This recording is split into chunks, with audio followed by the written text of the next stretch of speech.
Estoy en mesa con el coronel Víctor Andrade. Él es del Centro Histórico Militar. Víctor, ¿cómo estás? Gracias por acompañarme. Un honor acudiendo a vuestra invitación. No, para mí también es un honor tenerte porque nosotros acá en Resurge TV somos muy estudiosos, somos muy intentamos entender la historia del Perú. Y este programa va de geopolítica, este programa va del análisis de la geopolítica del Perú para el mundo.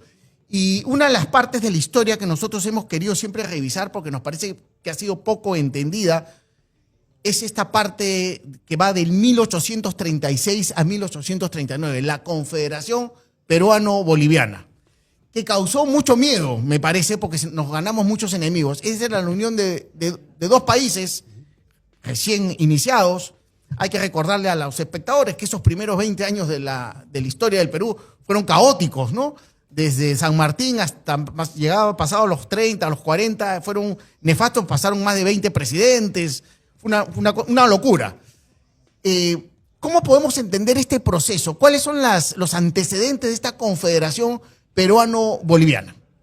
Bueno, en primer lugar, te traigo los saludos del general Juan Urbano Revilla, presidente del Centro de Estudios Histórico-Militares del Perú. Te hemos traído justamente uno de nuestros boletines. Y en ese mismo boletín trata justamente sobre la Confederación Peruano-Boliviana en su página central. Perfecto. Con respecto a tu pregunta, me parece muy, muy interesante, más aún en estos tiempos.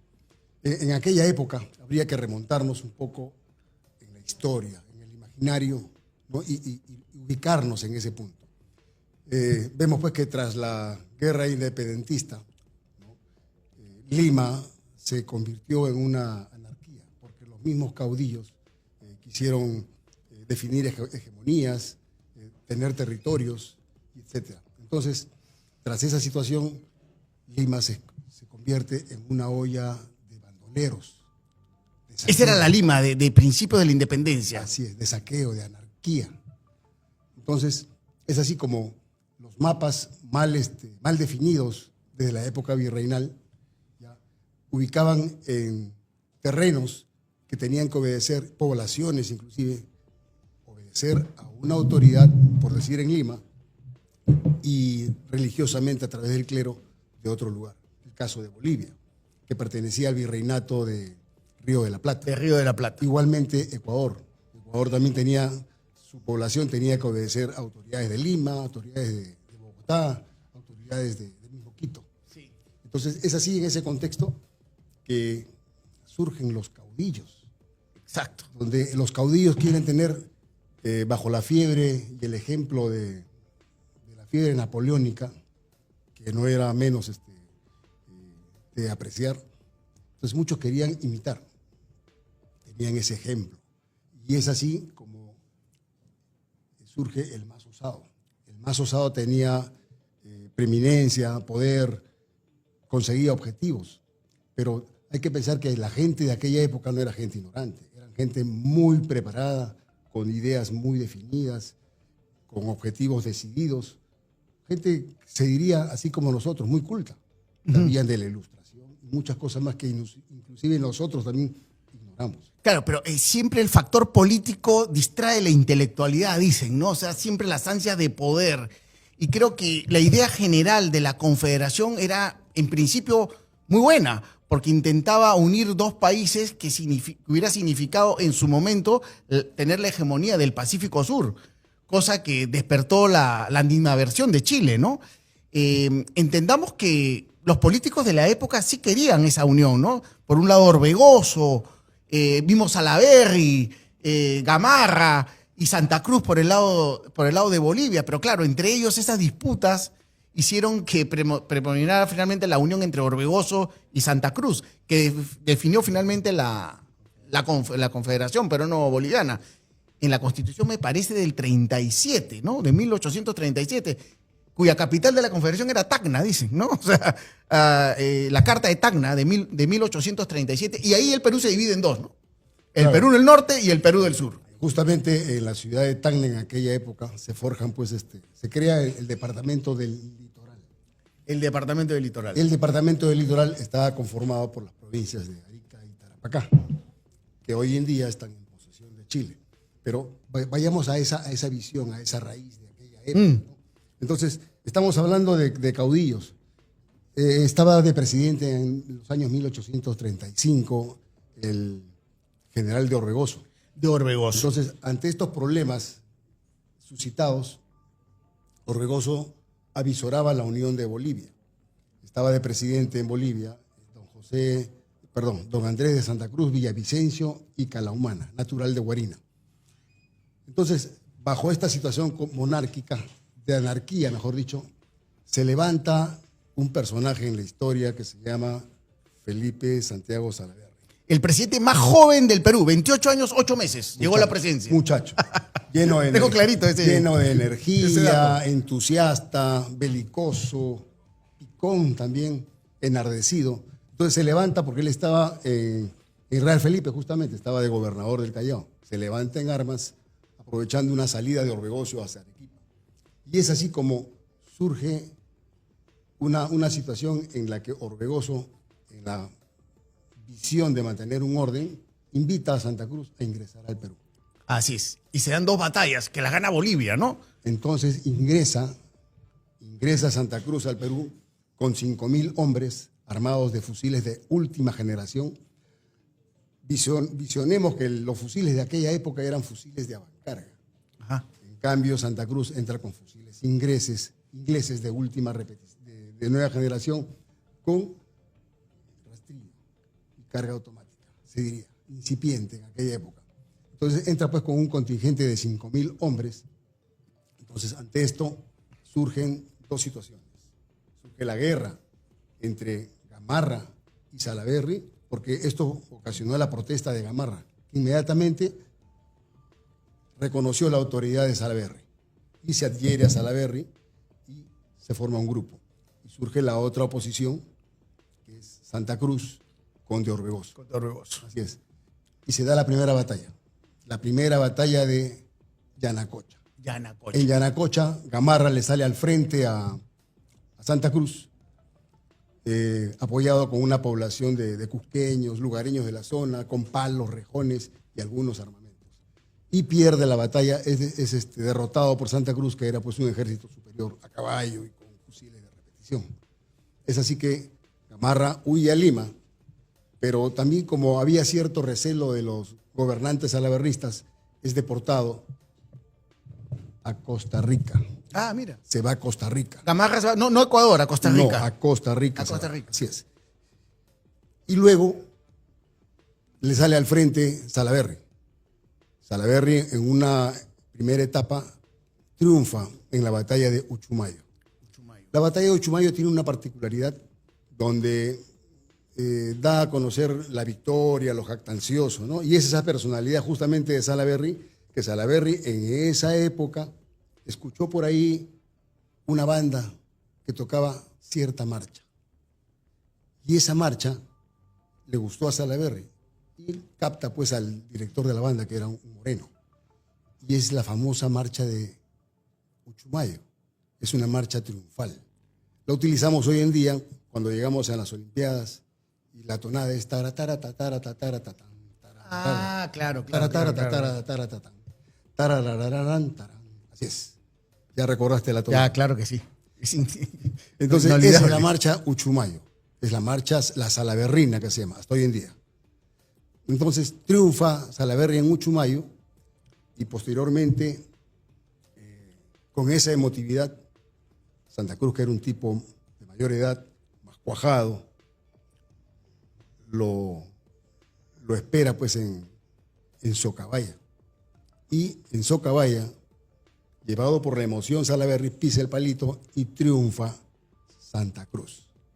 En esa huida, Salaverry es capturado por Müller a la altura de Camaná. Y le dice pues que no le va a pasar nada, que se entregue normal, lo lleva a Arequipa, pero se dio con la sorpresa que Santa Cruz ya lo tenía pues en la mira. Y lo fusila. Indefectiblemente Sí. declaró el fusilamiento. Exacto. Y el último en morir, como se conoce en la Y historia. así, ahí termina la historia. A los 29 años, 8 meses, muere Así el es. presidente más joven del Perú fusilado. Bueno, esta Confederación Peruano-Boliviana causó también la desesperación de Chile. Ese y es el punto. Argentina. Ahí vamos al tema geopolítico. Es muy importante para que vean ustedes, y ahí va a salir un personaje que tampoco lo tenemos muy mapeado, que tal vez, yo no sé cuál sea, bueno, hay varios enemigos que ha tenido el Perú, internos y externos, pero tal vez uno que no lo tenemos subrayado es Diego Portales.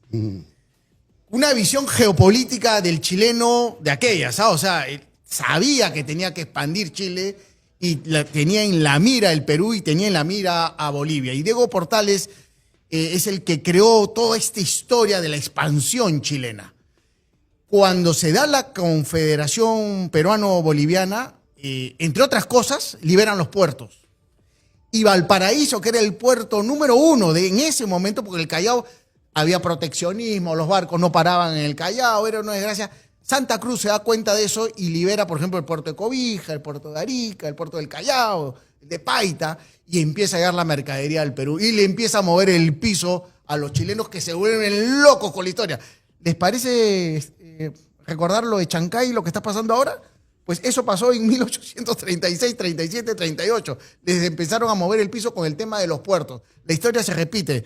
Sigamos con este tema. Diego Portales, tal vez uno de los mayores enemigos que tuvo el Perú. Mira, cuando se conforma la Confederación Peruano-Boliviana, se crean banderas, el Estado, ¿Puedes poner el mapa de la Confederación para que la gente lo vaya viendo? el Estado norperuano, Claro, que el presidente era Orbegoso, ¿no? así es, el Estado surperuano, conformado por los departamentos de Arequipa, Ayacucho, Tacna y posteriormente el departamento del Litoral, que comprendía Arica y Tarapacá. Entonces, surgen monedas, hay simbología, y Sí. el Perú comienza, como tú lo has manifestado claramente, a tener hegemonía. Ahí lo tenemos. Esto era la Confederación Peruano-Boliviana. Así es. El Perú dividido en dos, y de ahí vendrá también las disputas también entre el sur y el norte. Hoy día les vamos a explicar también que el sur, por ejemplo, estaba totalmente de acuerdo con la Confederación, y los del norte no, porque el norte tenía exportaba toda su azúcar a Chile. Claro. Teníamos un acuerdo con Chile. Nosotros le vendíamos azúcar a Chile y Chile nos vendía trigo. Cuando se da la Confederación, se cortó este comercio entre Perú y Chile, y los del norte estaban totalmente en contra de la Confederación, y el sur todo lo contrario. El sur sí quería la Confederación porque les iba muy bien económicamente. Esto es, lo de amarillo es Bolivia. Así es. Lo verde central es donde está el Cusco. La capital de la Confederación era Tacna, ojo, era Tacna, y el norte ya lo ven ustedes. Esa era la Confederación Peruano-Boliviana. Así es, justamente en Tacna, pues, Santa Cruz, para crear esta visión de la Confederación Peruano-Boliviana, ubicándonos en aquella época, vemos pues un Perú mucho más grande. Claro, el doble de lo que es ahora, ¿no? Así es. Técnicamente Entonces, hablando. esto causó la alarma y la desesperación tanto en Chile Como en Argentina. Así es. Estuvimos en guerra con Argentina. También nos claro. Argentina y Chile nos declaran la guerra. O sea, Exacto. declaran la guerra a ese Perú, a esa Confederación A esa Peruano-Boliviana confederación. de aquella época, Tanto así que los argentinos entran a Tarija hasta Tarija. y pierden con los bolivianos. Los bolivianos nunca en su vida han tenido tantas victorias. El eje de penetración argentina era a través de Bolivia. Y se quedan con Jujuy. Así es. Y Los bolivianos se quedan con Jujuy, imagínense. Nos ganan acá, porque ganan las dos batallas acá en Lima, en Perú, y le ganan a los argentinos en Tarija. Sigamos. Así es. Y el eje de penetración de Chile era a través pues, de la costa peruana. Exacto. Entonces, como te digo, esto causó la alarma y la desesperación tanto en Chile como en Argentina. Nos declaran la guerra. Ellos tenían un ministro de defensa ahí, que era Diego Portales. Era un estratégico que visionaba el porvenir de Chile. Sí. Y tiene unas palabras. Están ahí.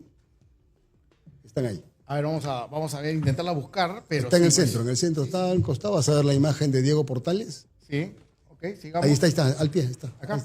Ahí está, en blanco y negro. Y escuchen. A ver, esto es muy importante. Con la disculpa ¿ah? quiero que la escuchen claramente, que dice así.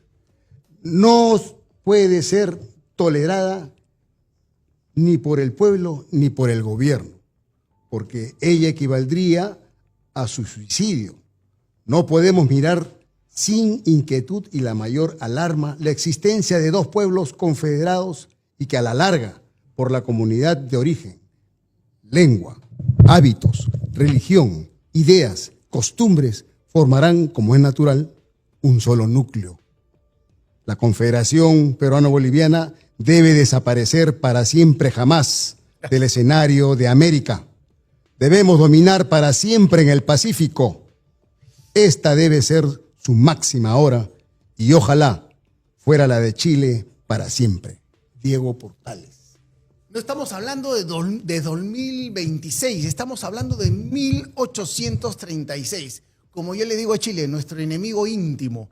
Siempre lo vamos a tener al lado y como lo dije ahora, coronel, antes que usted empezara, hay un gran héroe, que yo creo que es un héroe porque en esa época Hispanoamérica era una, Blas de Lezo, ¿no? Que con referencia a los ingleses decía, un buen español no debe orinar dándole la espalda a Inglaterra. Yo parafraseo eso, un buen peruano nunca debe orinar dándole la espalda a Chile. Así es. Quien te lo puede explicar ese detalle, acá es mi amigo Salvador Villegas. Salvador, ¿qué opinas de Blas de Lezo? Puedes acercarte a la... No sé, nos acompaña Salvador también, conocedor de la historia. Porque le faltaba un todo, brazo, el hombre una era... pierna, un testículo, un dedo. Todo. ¿no? Pero acércate al micro, por pero favor. A su vez el hombre era un cerebro, ¿no? Y simplemente él siempre decía la frase a la tripulación, cuando quieran ir al baño, a tal hora, el barco voltea a estribor y todos mean por ahí porque ahí está Inglaterra. Antes de cada batalla había que mear mirando a Inglaterra. Y dicho sea de paso, en Cartagena, 3.000 soldados entre caribes, indígenas y españoles derrotaron a 28.000 ingleses en la batalla de Cartagena, ¿no? Entonces el hombre se ganó su Blas de Lezo, se ganó es otro su sitio. totalmente y deberíamos, creo que los historiadores como ustedes y los apasionados de la historia como nosotros, los que estamos de este lado, debemos reivindicar la figura de Blas de Lezo para la República Peruana, porque significó la consolidación de nuestro idioma, de nuestra religión, de todos los que somos, finalmente, ¿no? Claro, Isabel la Católica, por ejemplo, también es un personaje que deberíamos resaltarlo más. La verdad que sí.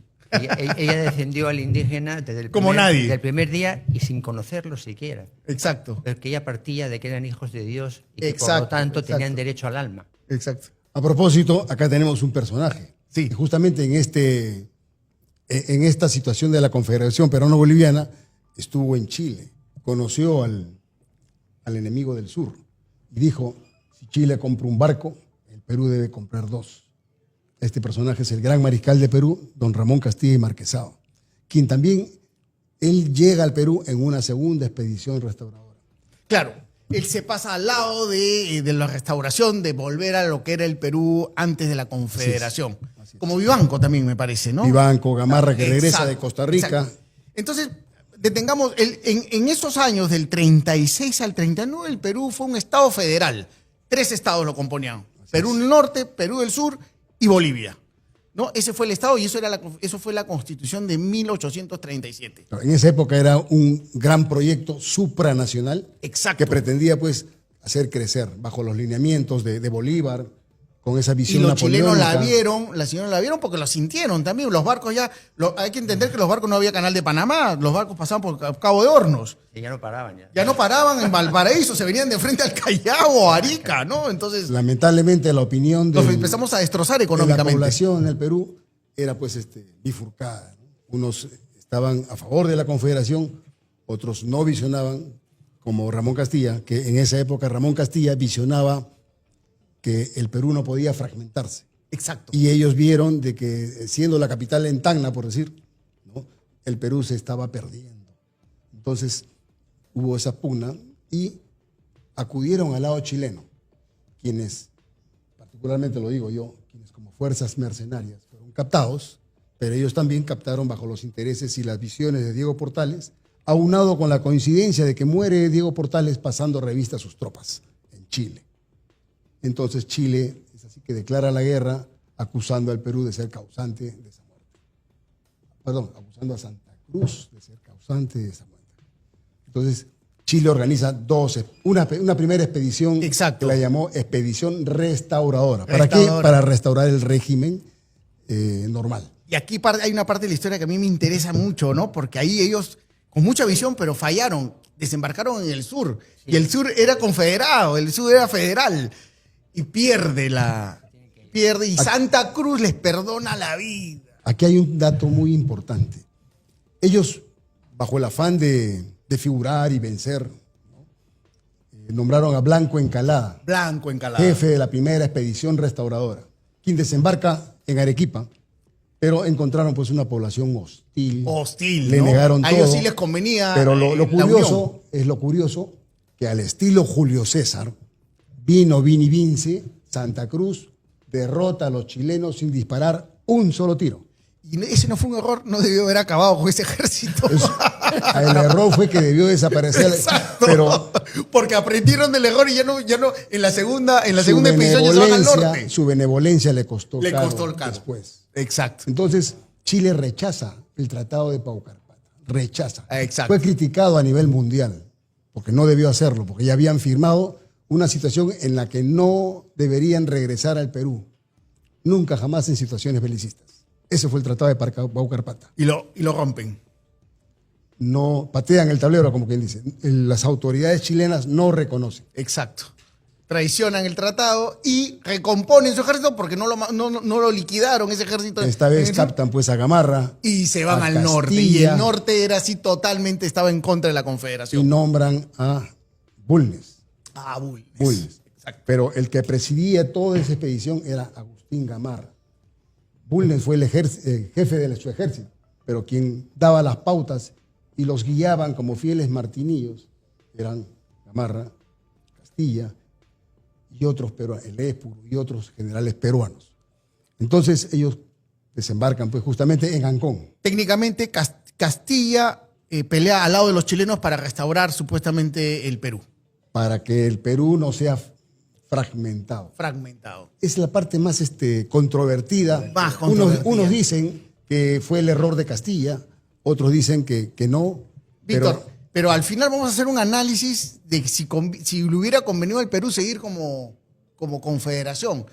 Se da en esta segunda misión restauradora, a mano de Bulnes, la gran batalla de Yungay, del cual tú eres un experto en la materia. Gracias por lo que me toca. Sí, te he leído y sé que conoces muy bien, porque esta parte de la historia del Perú no es muy conocida. Te puedo asegurar que mucha gente se está enterando de todos estos detalles. Justamente la batalla de Yungay es el acontecimiento que sepulta a la Confederación Peruano-Boliviana. Exactamente. Así es.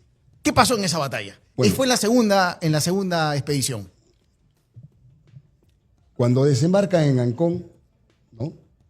Para seguir la hilación de lo que te estoy manifestando, desembarcan en Ancón, entonces se encuentran pues con nuestras fuerzas parapetadas en la zona de Guía. ¿Cuál era la zona de Guía? Lo que hoy en día se conoce como la avenida Tupac Amaru, Caquetá, donde está el portal del Fuerte Hoyos Rubios. Ahí estaba la portada de Guía, antiguamente. Entonces, en todo ese frente estaba parapetada las tropas de Orbegoso, Domingo Nieto. Entonces, primeramente, un dato importante.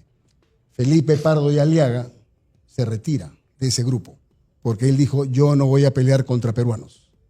Y se retira Felipe Pardo de Aliaga, que fue uno de los mayores críticos de Santa Cruz. Le decía el Napoleón Guanaco, a manera de broma. Y le hacía sus bromas, torrontontón y tanta cosa en sus escritos, porque él tenía pues el arte de la pluma. Entonces, al visionar eso, Felipe Pardo de Aliaga se retira, no pelea. Vienen las negociaciones, ¿no? Y como siempre se conoce la corrupción, entonces la negociación no es porque yo estoy acá y yo soy fulano de tal y ábreme paso. No, tengo que aceitar las manos de muchas gentes. Siempre ha habido corrupción. ¿A quiénes? No sé, porque no está escrito. Pero se da la batalla de Guía. Y en esa batalla de Guía teníamos poco contingente y nuestras tropas se retiran al Real Felipe. Las tropas confederadas se retiran al Real Felipe y los chilenos toman posesión de la Plaza de Armas. Entonces, en su afán de querer destruirlos y parapetados las fuerzas confederadas en el Real Felipe, los chilenos sitian el Rey Felipe. Pero lamentablemente, en esa época, los chilenos fueron derrotados por los zancudos y los mosquitos, porque la tropa chilena comenzó a enfermarse de paludismo y etcétera, y de diarreas del estómago y una serie de enfermedades, y se retiran hacia Huacho y para embarcarse hacia el norte. Y es ahí que en Casma se dan las batallas, llega a Santa Cruz, se forma una escuadra marina de marinos aficionados, habían extranjeros, peruanos, y pusieron sus embarcaciones y se dan varias batallas. Pero finalmente, pues, se encuentran con una embarcación mucho más superior, con gente con mayor experiencia en batallas marinas, y son derrotados. Hacen la penetración en una situación de persecución del cerco y se produce el primer enfrentamiento, que es la batalla de Buin. Entonces, el ejército confederado le estaba pisando los talones al ejército chileno, perdón, al ejército restaurador, conformado por huestes chilenas, al mando de dirigido por Bulnes, así es, pero cuyo protector y el presidente ahí de ese grupo era Agustín Gamarra. ¿Qué habrá pensado Santa Cruz en ese momento que pudo haber liquidado ese ejército tiempo antes y les perdonó la vida, ¿no? Claro, y ¿Qué tal error? En la batalla de Buin también iban a ser derrotados. Sí. Pero lamentablemente les ganó la noche, porque le había mordido la cola al ejército restaurador. Les ganó la noche y ese ejército pudo huir hacia la Pampa de San Miguel, pasando Yungay. Ahí se acantona el ejército restaurador, y también en el tiempo, justamente, pues eso fue el 6 de enero de 1838, recompone sus fuerzas el ejército confederado, se parapetan. Estaba visionado que el ejército confederado tenía todas las de ganar. Sin embargo, el 19 en la madrugada hay enfrentamientos. La gente también del ejército restaurador pasaba hambre, porque había la situación de la chicha. En los pueblos de la sierra venden chicha. Entonces, cuando uno tiene la chicha, le ponen banderita roja. Cuando no hay chicha, ponen banderita blanca y voltean los porongos. Entonces, también a los chilenos, al ejército restaurador, también le volteaban a los porongos.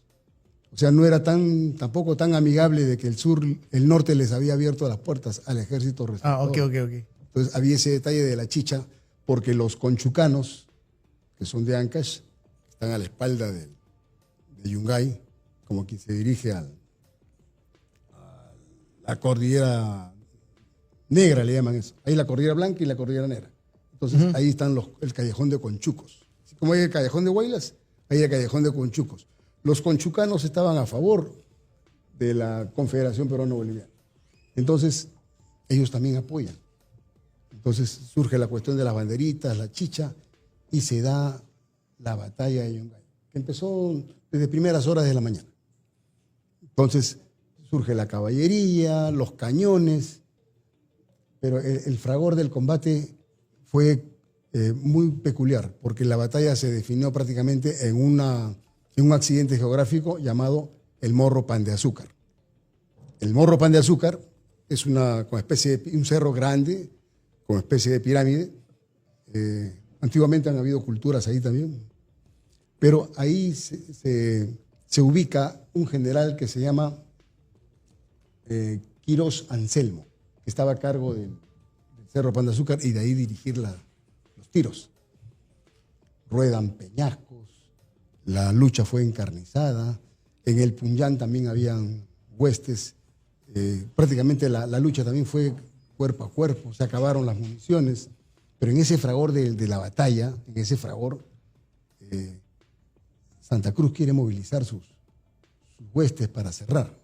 Y por otro lado, Castilla, que estaba dando la vuelta al Pan de Azúcar, se encuentra con Bulnes, que estaba retrocediendo.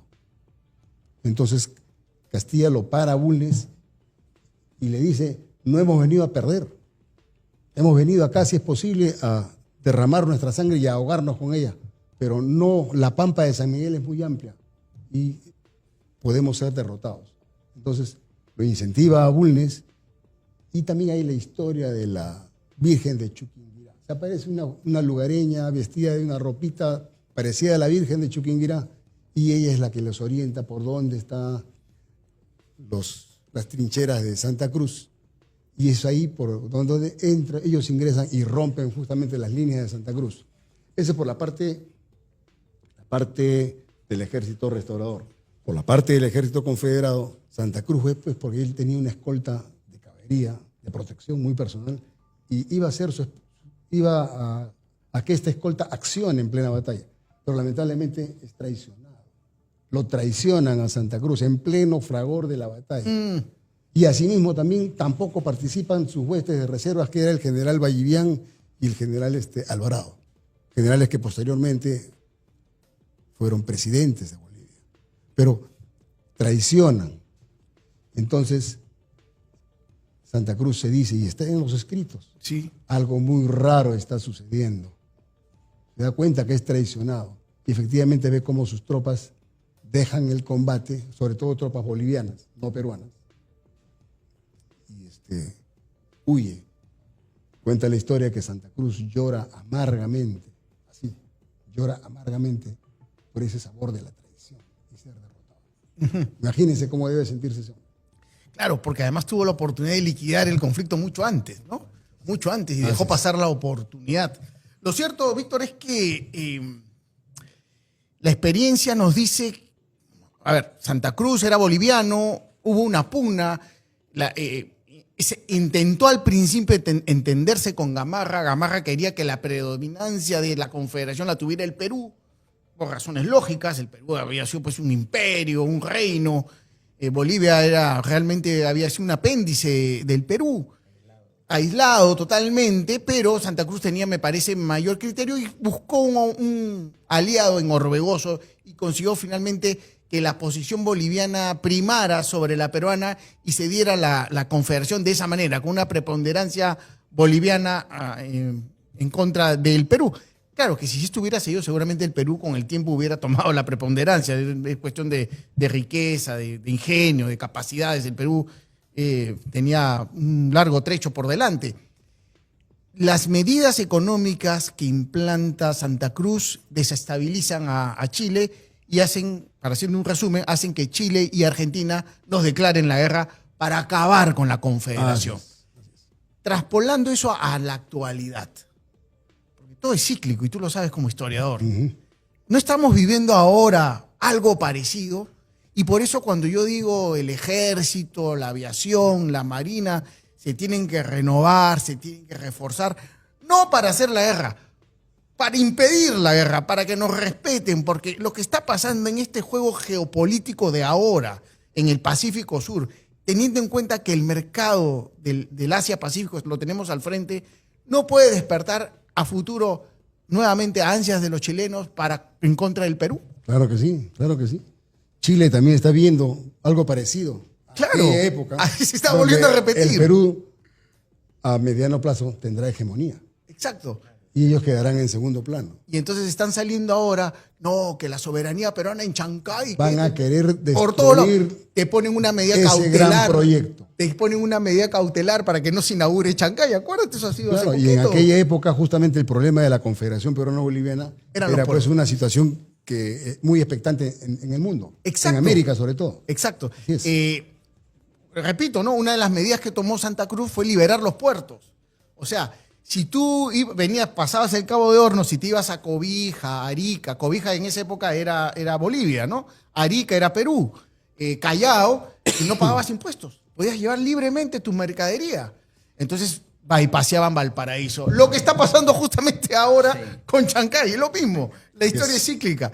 Entonces, claro, se vuelven locos porque ellos lo que quieren es predominar, ser ellos Por el eso, centro del Pacífico Sur. Muy sabiamente, tuvimos después, con el tiempo, el gran mariscal del Perú, Andrés Avelino Cáceres, quien dijo, el Perú será grande, el Perú será lo que debe ser si todos los peruanos nos proponemos virilmente a engrandecerlo. Y eso es lo que tenemos que hacer ahora, unirnos. La unión nos hará fuertes, sólidos, grandes, prósperos, con una visión supranacional. Así, debemos instruir a nuestra juventud. La educación es importante. altísimo. Muchos jóvenes no leen. Si salimos a las calles y vemos, están distraídos con situaciones muy ilusorias. Son otras épocas, Víctor, también, ¿no? Sí. Por eso este tipo de programas yo me tomo la licencia de cortar un poquito la política, que es lo que mueve estos momentos, sobre todo. Pero me gusta invitar gente como ustedes, como tú, que conocen de historia, que eres del Centro Histórico Militar, qué mejor que tú para hablar de estas cosas, porque esto sirve después como una guía para los chicos, ¿no? Claro Lo que pueden sí. ver en su casa, en el móvil, con su laptop, lo ven y entienden que hubo una época de la historia, porque claro, se detienen en la Guerra del Pacífico y no saben que años antes tuvimos también una guerra con Chile y con Argentina, que fue este periodo. Por eso invitamos a todos los colegios, universidades, vengan a visitar por lo menos la cripta de sus héroes, Exacto. el Panteón Nacional de los Próceres. Visítenos a nosotros. Tenemos toda una galería de cuadros de historia y personajes que cada personaje es trascendental. Por ejemplo, el día de mañana estamos conmemorando lo que fue la batalla de Huepí, en la guerra con Colombia en 1933, donde tuvimos héroes, muchachos, soldados, inclusive esta vez los héroes son soldados. En aquella época, Huepí, para ubicarlos, ustedes como han visto el mapa del Perú que Sí. pusieron hace un momento, justamente es la punta del Perú. Justo la puntita. La punta, se llama Huepí. Por Leticia, por ahí. Sí. Así es, y es justamente la guerra con Colombia. Y en esa punta estuvo un sargento, Fernando Lores Tenazoa. Este sargento se inmola, porque también acompañado de sus Tenazoas, que eran sus 7 soldados, él defiende la posición, evita un bloqueo de 7 hombres, evitan un avance de 800 elementos con embarcaciones, con aviación. Entonces toda la línea de trinchera fue bombardeada por la aviación colombiana, quedaron 7.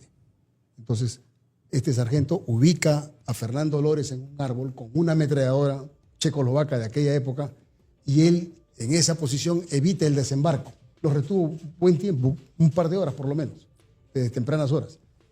Y se inmola, lamentablemente es cosido por las balas colombianas. Y lo crucial es que cuando quiere el médico, y está escrito en la historia colombiana, el médico colombiano viene a darle los auxilios y todo, él rechaza la atención médica. No quiere nada que sea colombiano.